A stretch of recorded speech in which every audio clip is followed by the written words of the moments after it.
এনেছি ঘি, তারপরে আনলাম মধু, তো অনেক কিছু বাজার করেছি। তো তারপরে এই 2 রকমের মিষ্টি এনেছি। এরপরে এনেছি যে ফুলের মালা, এই 2 রকম ফুলের মালা এনেছি। সাদা একটা ফুলের মালা আর একটা গাঁদা ফুলের মালা। এটা হচ্ছে টক দই, এতে সন্দেশ আছে। আর এনেছি আর আরেকটা ফল আছে, এটাতে কলা আছে, এটাতেও ফল আছে। তারপরে এনেছি যে শসা, তো তারপরে বাতাবি এনেছি।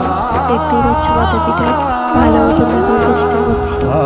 তো তারপরে এনেছি ডাব, দুটো ডাব এনেছি, দেখতেই পাচ্ছ। তো তারপরে তো এরপরে একটা চকলেট রেখে দিয়েছি। তো গোপুর জন্য একটা গিফট এনেছিলাম, সেইটাই দেখো।